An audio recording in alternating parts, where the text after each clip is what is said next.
So after great expenditure of effort, we were able to get the turret traversed sufficiently so that we could have room to lift up the engine deck louvers. There are 7 louvers for the engine deck and 7 for the transmission compartment. They have to be opened in a specific sequence. The very last one to be opened is the middle. Now initially there were no access compartments for commonly used components, but the later versions they did put a little porthole so that you could actually access a few things without having to lift up the whole engine compartment. The engine is the Rolls-Royce Meteor M120 No. 2 Mark 1A.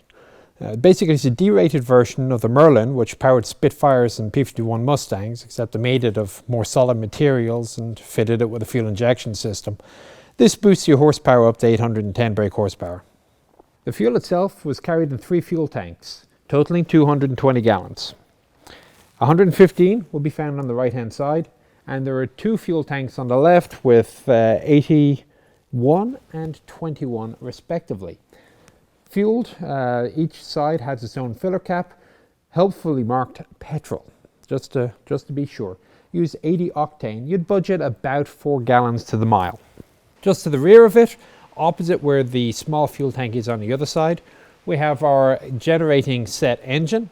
This provides basically quiet, fuel efficient power for the electrical systems when the main engine isn't running. Oil access, dipstick. Underneath it is where you'll find the sump for the oil, for the main engine, for the Meteor. And this is where you would open that up to access the dipstick for that. Towards the rear of the compartment we have the oil cooling system. Basically it's a radiator just for the oil. Coolant is added by way of the filling compartment here. Alright, so now we're looking at the transmission compartment. Transmission is located under the cooling system. So once we lifted up the transmission coolers, we can now see the transmission. Either a Z52 or a Z52R. There is only one difference between the two as far as the driver is concerned, but it's a fairly significant glitch. We'll get back to it later. After comparing it with photographs in the manual, this is the later model 52R. It is connected to the main engine by way of a 16-inch triple plate dry clutch. You'll see on the outside 2 of the brake drums. The outer one is for the main brake, and of course there's one on the other side. And the inner one is a steering brake. Now steering is done a more complicated manner than simply by application of the brake in Conqueror. But as he pulls back on the right tiller, the driver will then apply pressure to the steering brake drum to help with the vehicle's turning. The driver, he's seated to the front right of the hull. To his left he has 25 rounds of ammunition. Probably a comforting thought. And he has, on this particular version, 3 periscopes to look out of. Now early Conquerors did have the 3 periscopes, later Conquerors it just went down to 1. The reason for this was that the 3 periscope design in the slant created a weak point in the armour, and when this was discovered they decided that the solution was to reprofile the rear of the upper front hull, and the end result was they could only fit 1 periscope and maintain the integrity. Driver's seat himself has 2 positions, up and down, each of which has 5 subsets, so you can have 5 up or 5 down. So I'm going to drop down now and we'll have a look at the inside of the driver's compartment. That was fun. So it's over the driver's right shoulder. He's got the compartment here for 4 6-volt batteries. Way at the back on the hull side I can see the attachment for where you plug in the tea maker. And it would appear that in order for the loader to access the boiling vessel, he has to rotate the turret all the way to the rear. So it's better than not having a boiling vessel at all, I guess. Forward of that, we have the fixed CO2 fire extinguishers. And this is where there would be 2 4.5 gallon drinking water containers. They've been removed here. You can pull this out of the way,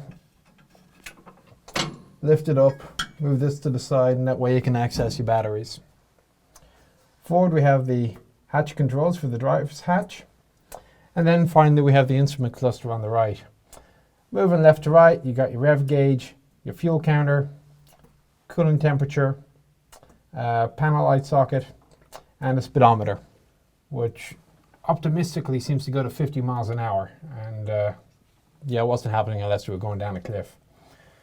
Underneath it we have more controls. These are the controls for the main engine. Panel lights, main engine indicator, This is the ignition for the engine. This controls your headlights. This is the push to start the engine. You basically push this.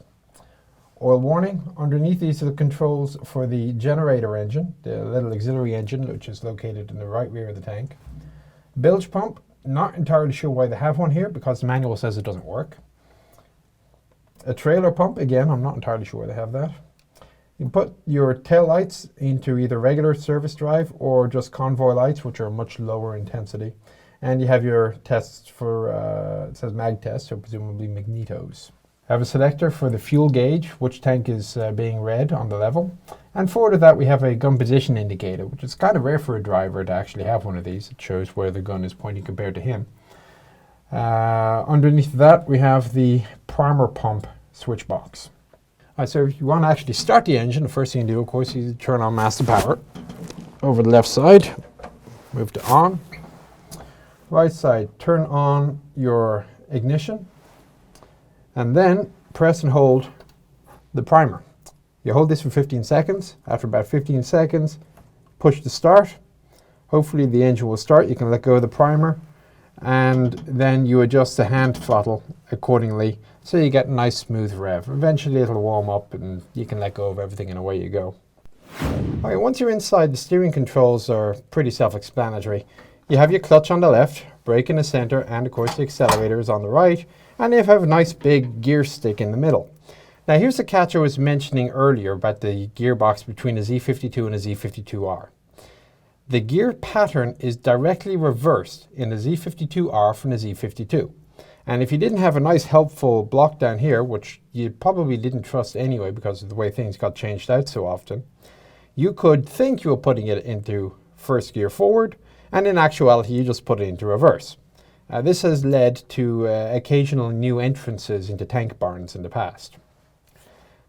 As you move around to the right, these are the throttle and choke controls for the auxiliary engine. We have a nice big handbrake here. Under this protective cover, just make sure you don't accidentally hit it in combat, we have a horn. Steering levers, located here. You got two handles for the driving in the up position or driving in the down position. Smallest turning radius in first forward is 16 feet. When it gets to top gear, fifth gear, the turning radius is 160 feet.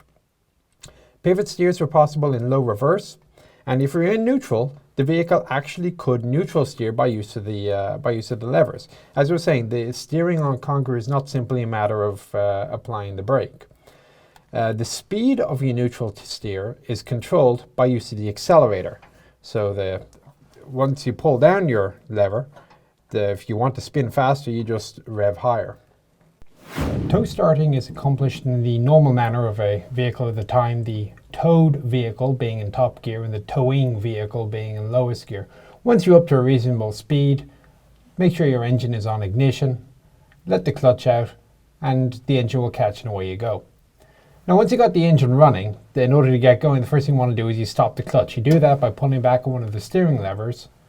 That will stop the clutch from spinning. You then put the vehicle into gear, let the clutch out slowly, and away you go. Once you're going, in order to change gears, you got to do double declutching.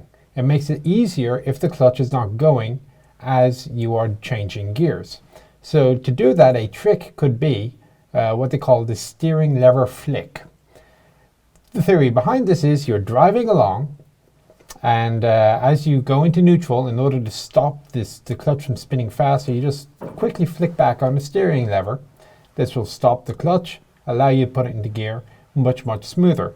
Now the manual is absolutely adamant that this technique should not be done by inexperienced drivers, because you are applying a steering input as you are driving along. So you can only imagine what would happen. Somebody driving along the road in Germany decides he wants to do a steering flick and flicks himself in a 70-ton tank into your local gas house. Top speed forward is 21 miles an hour, maximum speed in reverse, 7.